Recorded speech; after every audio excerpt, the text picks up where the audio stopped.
मी गौरी जोशी आणि welcome back to my channel. आणि तुम्ही जर का माझा व्हिडिओ पहिल्यांदा बघत असाल तर सगळ्यात आधी माझं चॅनल सबस्क्राईब करा, म्हणजे तुम्हाला नोटिफिकेशन मिळेल आणि माझे सगळे व्हिडिओ बघा आणि मला रिव्ह्यूज द्या.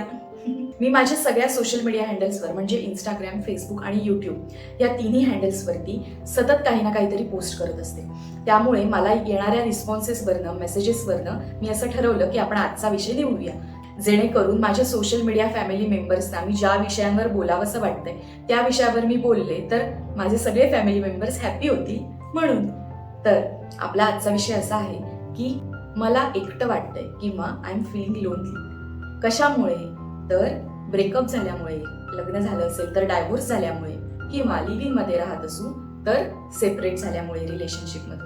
आपल्यापैकी किंवा मी आता तुमच्याशी बोलते म्हणून तुमच्यापैकी असे किती जण आहेत की ज्यांना रिलेशनशिपमधनं बाहेर पडल्यानंतर खूप एकटं वाटतं, असं वाटतं की या समाजात मला कुणीही समजून घेऊ शकत किंवा आता माझं या जगात कुणी राहिलंच नाहीये. अगदी काही जणांना आयुष्यही नकोसं होतं, असं किती जणांना वाटतं. आता जर का आपण समोरासमोर असतो ना तर आय एम डॅम शुअर की ऑडियन्स म्हणून तुमच्यापैकी अर्ध्याधिक लोकांचा हात वर आला असता, इन्क्लुडिंग मी. मी माझ्याच एका मागच्या व्हिडिओमध्ये सांगितलं होतं की हाताच्या बोटावर मोजण्या इतकी लोक अशी असतात की जे स्वतःचे प्रॉब्लेम्स स्वतः सोडवतात, स्वतःच्या प्रॉब्लेम्सची सोल्युशन्स स्वतः काढतात, कमीत कमी निगेटिव्ह विचार करतात.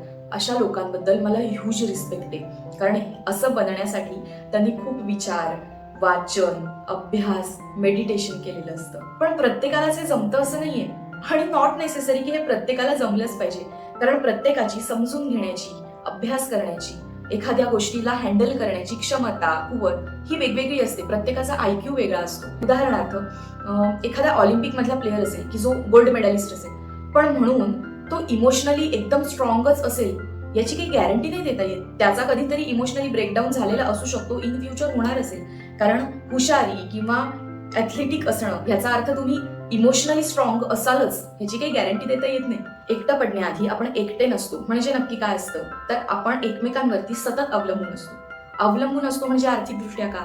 नाही. ह्याचं उत्तर आहे इमोशनली आणि मेंटली, म्हणजेच भावनिक आणि मानसिक दृष्ट्या अख्खा समाज एकमेकांवर अवलंबून असतो. म्हणजे सगळ्या प्रकारची रिलेशन्स, आई बाबा, मुलं, वेगवेगळ्या प्रकारची आपली घरगुती नाती, त्याच्यानंतर सामाजिक नाती, सगळ्या प्रकारचे मित्रमैत्रिणी, हे आपण सगळे एकमेकांवरती इमोशनली आणि मेंटली डिपेंड असतो. विषय थोडासा किचकट आहे पण मी सोपं करण्याचा प्रयत्न करते आणि माझ्या भाषेमध्ये तुम्हाला सांगण्याचा प्रयत्न करते. त्यातून तुम्हाला हा विषय थोडा किचकट वाटत असेल तर मला तुम्ही पर्सनली नक्की भेटा, आपण ह्याच्यावरती नक्की बोलूया. इमोशनली आणि मेंटली एकमेकांवरती अवलंबून असणारं सगळ्यात एक महत्वाचं नातं किंवा रिलेशन आहे ते म्हणजे एकमेकांच्या प्रेमात पडलेली प्रेमिकांची जोडी. मग ती गर्लफ्रेंड बॉयफ्रेंड असू देत, नवरा बायको असू देत, किंवा मी मगाशी म्हटलं तसं लिव्ह इन मध्ये राहणारं एखादं कपल असू दे, जे एकमेकांवरती इमोशनली आणि मेंटली सगळ्यात जास्त अवलंबून असतात. लग्न झाल्यानंतर कायद्याने काही गोष्टी असतातच, नवऱ्याने बायकोला आर्थिकदृष्ट्या सांभाळायचं असतं वगैरे वगैरे, आणि त्याच्यामध्ये अमेंडमेंट्स वगैरे येतच राहतात. लग्न झालेल्या कपल्समध्ये किती प्रेम असतं हा एक संशोधनाचाच विषय आहे. जोक्स अपार्ट, ज्या कपल्समध्ये ब्रेकअप किंवा डायव्होर्स होतो त्या कपलमध्ये मोस्ट ऑफ द टाइम असं होत असतं की एकाला हवा असतो डिवोर्स किंवा ब्रेकअप.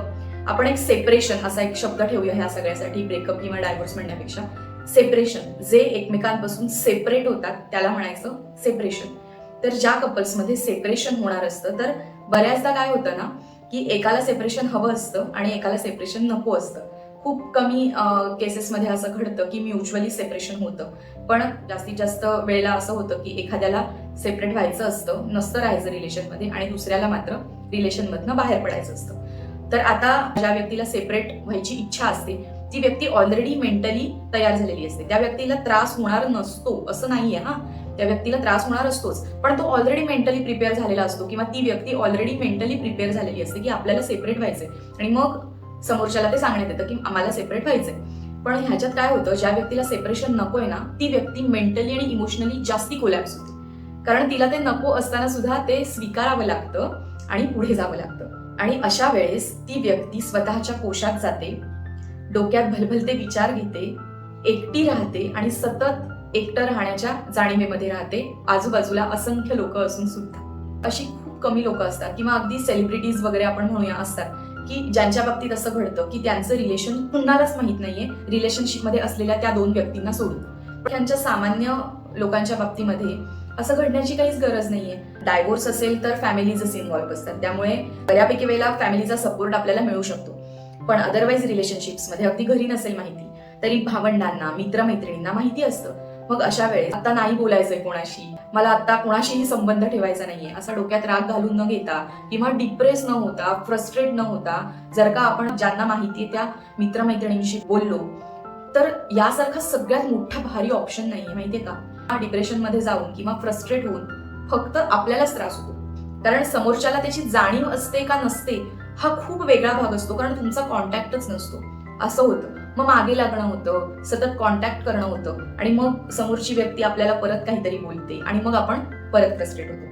अशा सिच्युएशन्स मध्ये जर का आपण आपल्या मित्रमैत्रिणींशी बोललो, समोरचा कोणत्याही इंटेन्शननी आला असेल, पण जी खरी गोष्ट घडली, उगाच समोरच्याचा कोणत्याही प्रकारे अपमान न करता किंवा काहीतरी अफवा न पसरवता जी गोष्ट घडली असेल ती सांगायला काहीच हरकत नाहीये. अर्थात असं मला वाटतं, पण असं पण होत असेल की तेव्हा आपल्याला योग्य व्यक्ती कोण आहे किंवा आपण कुणाशी बोललो तर ते जास्ती समोरचा समजून घेईल हे आपल्याला लक्षात येत नसतं. पण मग अशा वेळेस शांत राहून थोडासा स्वतःला वेळ देऊन, कारण काळ हे वेळेवरचं औषध आहे असं म्हटलं जातं, तर बरोबरच आहे. थोडासा वेळ जर का गेला तर जरा माइंड आपलं सेट होतं. खूप वेळ नाही, पण की मी 8 दिवस डिप्रेशन मध्ये आहे, 8 महिने डिप्रेशन मध्ये, लोक वर्षानुवर्ष डिप्रेशन मध्ये असतात. याला आपण काहीतरी सोल्युशन काढलं पाहिजे. मुळात डिप्रेशन आणि फ्रस्ट्रेशन मध्ये गेलंच नाही पाहिजे. त्यासाठी मुळात एकटं वाटून नाही घेतलं पाहिजे, एकटं पाडून नाही घेतलं पाहिजे.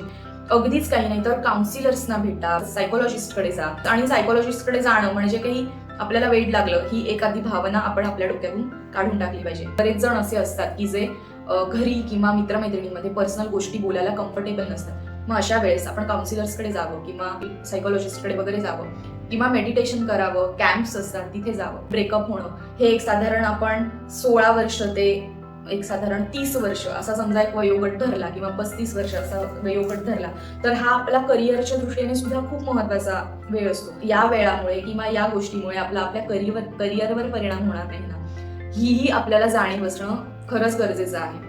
त्यामुळे आता मी तुम्हाला सांगितलेले सगळे पर्याय जर का वापरून आपण योग्य प्रकारे बाहेर येणार असू तर काहीच हरकत नाहीये. आणि सगळ्यात सोपा पर्याय असा आहे की आपल्या आजूबाजूच्यांशी बोलणं.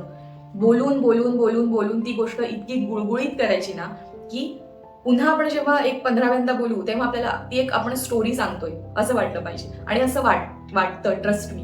हे मी आता जे सगळं सांगतेय ते एखादा नुकताच प्रेमात पडलेली किंवा पहिल्यांदाच प्रेमात पडलेली व्यक्ती असेल किंवा पहिल्यांदाच प्रेमभंग झालेली व्यक्ती असेल, तिला असं वाटेल अगं ही काय सांगते. पण ट्रस्ट मी, ज्यांची 2-3 रिलेशनशिप झाली असतील त्यांनी मला सांगा की मी हे सांगते हे बरोबर आहे की नाही. कारण आयुष्य संपलं असं नाही होत. थोडक्यात सांगायचं ना तर खूप पटकन बाहेर पडू शकतो. खरं सांगते मी, खूप पटकन बाहेर पडू शकतो. आणि यासाठी आपण वेगवेगळ्या प्रकारचे पर्यायही वापरू शकतो. मी जे आता तुम्हाला सांगितले जे योग्य पर्याय आहेत. आपल्याला कबीर सिंग किंवा देवदास व्हायचं नाहीये, कारण व्यसन लागून आणि काहीच होत नाही. ट्रस्ट मी, आपला वेळ वाया जातो, पैसा वाया जातो आणि आपण अकाली म्हातारीही दिसायला लागतो. आपल्या आजूबाजूच्या लोकांना बघा. कोणाला खरंच सिरियस प्रॉब्लेम असेल तर त्यांनी मला पर्सनली अप्रोच व्हा. आपण एक टायमिंग ठरवूया, आपण बोलूया, काहीतरी सोल्युशन काढण्याचा प्रयत्न करूया. टाइमपाससाठी भेटण्यासाठी मी अवेलेबल नाही. पण कोणाला खरंच प्रॉब्लेम असेल, सोल्युशन्स मिळत नसतील, डिप्रेशन फ्रस्ट्रेशन आलं असेल तर मला प्लीज अप्रोच व्हा. आपण त्यातून काहीतरी सोल्युशन काढूया. आपलं आयुष्य खूप सुंदर आहे, ते आपल्याला उगीच वाया नाही घालवायचंय. एवढं नक्की लक्षात ठेवा. आणि हे मी सांगते कारण मला आलेले मेसेजेस हे साधारण टीन एज ते एक 25 वर्षांपर्यंतच्या वगैरे लोकांचे जास्ती आले होते. आणि लॉकडाऊन मध्ये तर हे खूप झालं, कारण लॉंग डिस्टन्स रिलेशनशिप्स पडले. मी मागच्याही एका व्हिडिओत म्हटलं होतं की सतत एकमेकांचा चेहरा 24 तास बघून बघून बघून इतका कंटाळायला लागला, भांडणं व्हायला लागली आणि मग त्याच्यामधून काहीतरी फाटे फुटून पुढे त्याचं रूपांतर मोठ्या भांडणात होऊन डायव्होर्स मध्ये व्हायला लागलं.